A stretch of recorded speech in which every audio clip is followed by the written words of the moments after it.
What we're looking at today is the second part of the cardiovascular system. The first part was looking at the structure mainly, and today what we're going to be looking at is the vascular system itself.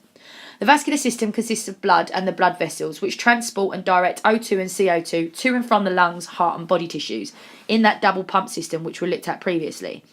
Cardiac output, or Q, is distributed to the various organs and tissues of the body according to the need or demand for oxygen. What we are concerned with in this lesson is the vast system of blood vessels that direct and delivers the flow of blood.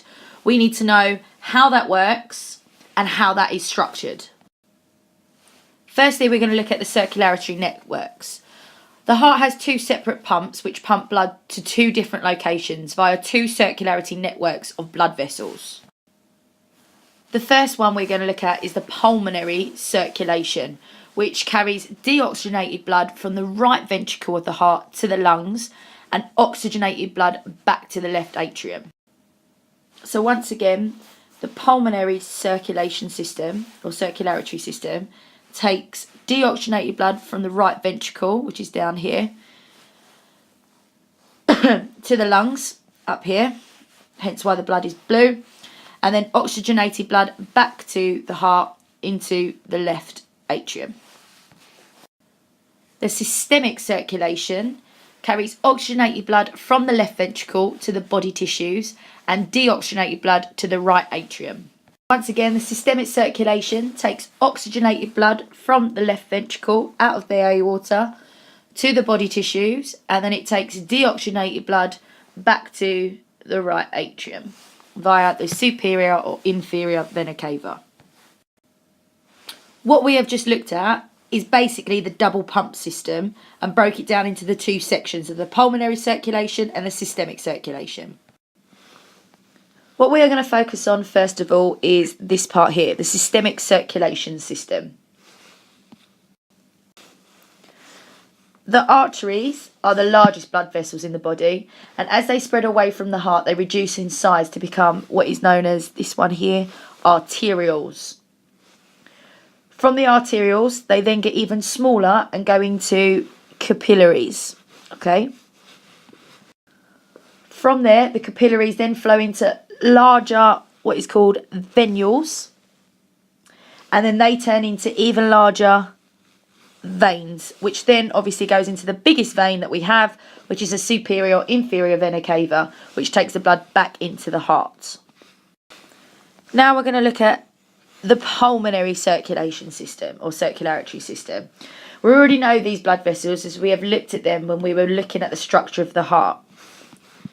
We know that the pulmonary arteries carries deoxygenated blood from the right ventricle to the lungs, which are up here. We then know that we've got the pulmonary vein that takes the blood back into the heart via the left atrium, and it's carrying oxygenated blood. Arteries usually carry oxygenated blood and veins usually carry deoxygenated blood, but the pulmonary circulation system contradicts this. The pulmonary artery, as we can see over here, carries deoxygenated blood, and the pulmonary vein carries oxygenated blood. A few key things to remember. Arteries and arterioles carry oxygenated or O2 blood away from the heart. Okay, that's why it's got the A at the front, away from the heart, towards either tissues or the muscles. Veins and venules carry CO2 or deoxygenated blood back into, in there, the heart. The capillaries bring blood directly in contact with the tissues or muscles to allow gaseous exchange to happen. All blood vessels have 3 layers except for the capillaries, as they are 1 cell thick. Arteries and arterioles have a large middle layer of smooth muscle, which is this layer here, to allow them to vasodilate and vasoconstrict to alter their shape and size. This allows the artery to regulate blood flow. Larger veins have pocket valves to prevent the backflow of blood, and it keeps the direction of the blood flowing back towards the heart. Veins and venules have a much thinner muscular wall, as you can see here, allowing them to venodilate and venoconstrict to a lesser extent, and a thicker outer layer to help support the blood that sits within each pocket valve. Here you can see the structure of the arteries going into the arterioles, into the capillaries, and coming from the capillaries into the venules, into the larger veins. Arterioles lead into the capillaries to allow gaseous exchange to happen.